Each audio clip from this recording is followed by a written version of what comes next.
നമസ്കാരം, പ്രവാസി മലയാളിയിലേക്ക് സ്വാഗതം. സൗദി ആഘോഷ പൂരത്തിനൊരുങ്ങുകയാണ്. സൗദി തലസ്ഥാന നഗരം വേദിയാകുന്ന റിയാദ് സീസൺ ആഘോഷത്തിന്റെ 5ാമത് പതിപ്പ് ഉടൻ തുടങ്ങും. ഒക്ടോബർ 12-നാണ് ഇത് തുടങ്ങുക.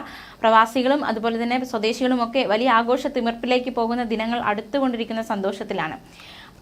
ഇവന്റുകൾ, വിനോദ മേഖലകൾ, ലോക ചാമ്പ്യൻഷിപ്പുകൾ, ഫെസ്റ്റിവൽ, എക്സിബിഷനുകൾ ഒക്കെ അടങ്ങുന്ന ഒരു വലിയൊരു ഇവന്റാണ് ഇപ്പോൾ അടുത്തുകൊണ്ടിരിക്കുന്നത്. പൊതുവിനോദ അതോറിറ്റി മേധാവി തുർക്കി ആലു ഷെയ്ഖ് അറിയിച്ചിരിക്കുന്നത് ഇപ്രകാരമാണ്. സീസണിന്റെ ഭാഗമായ ആഫ്രിക്കൻ സൂപ്പർ കപ്പ് ഫുട്ബോൾ മത്സരം സെപ്റ്റംബർ 21-ന് തുടങ്ങും. നിരവധി കരാറുകളാണ് ഇതിന്റെ വേദിയുമായി ബന്ധപ്പെട്ട് സജ്ജമായിക്കൊണ്ടിരിക്കുന്നത്. പ്രത്യേകിച്ച് 72 ലക്ഷം ചതുരശ്ര മീറ്റർ ചുറ്റളവിലാണ് റിയാദ് സീസണിന് വേണ്ടിയിട്ടുള്ള വേദികൾ ഉയർത്തുന്നത്. റിയാദ് സീസൺ വേദികളും പരിപാടികളും സജ്ജമാക്കുന്നതിന് വേണ്ടിയിട്ട് അതാത് മേഖലകളിലുള്ള കമ്പനികളും വ്യക്തികളുമായി പൊതുവിനോദ അതോറിറ്റി 4200 കരാറുകളിലാണ് ഒപ്പിട്ടിരിക്കുന്നത്. 2100 കമ്പനികളുമായിട്ട് കരാറുകളിൽ ഏർപ്പെട്ടിരിക്കുകയാണ്. ഇതിൽ 95% പ്രാദേശിക കമ്പനികളാണ് എന്നാണ് ആലു ഷെയ്ഖ് വ്യക്തമാക്കിയിരിക്കുന്നത്.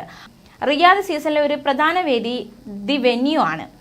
ഏരിയ 9425 ചതുരശ്ര മീറ്റർ ആണ്. ഇത്രയും ചതുരശ്ര മീറ്റർ വിസ്തീർണത്തിലാണ് ഈ ഏരിയ ഒരുക്കുന്നത്. ഏകദേശം 8000-ലധികം ആളുകൾക്ക് ഇവിടെ നിൽക്കാൻ സാധിക്കും. ഈ ഏരിയയിൽ 7 ഇവന്റുകൾ നടക്കും. വളരെ വ്യത്യസ്തമായ ഒരു രീതിയിലായിരിക്കും ഈ ഏരിയ സജ്ജമാക്കുന്നത് എന്നാണ് വിവരങ്ങൾ സൂചിപ്പിക്കുന്നത്. ടെന്നീസ് സീസൺ കപ്പ് ടൂർണമെന്റും ഇത്തവണ റിയാദ് സീസൺ പരിപാടികളിൽ ഉൾപ്പെടും. 5ാം പതിപ്പിൽ ഉൾപ്പെടുത്തിയിട്ടുള്ള ഏറ്റവും പ്രധാനപ്പെട്ട ഇവന്റുകളിൽ ഒന്നാണ് ഇതെന്നാണ് ആലു ഷെയ്ഖ് വ്യക്തമാക്കുന്നത്. 70% പരിപാടികളും ബൊളിവാർഡ് സിറ്റി ഏരിയയിലായിരിക്കും നടക്കുക.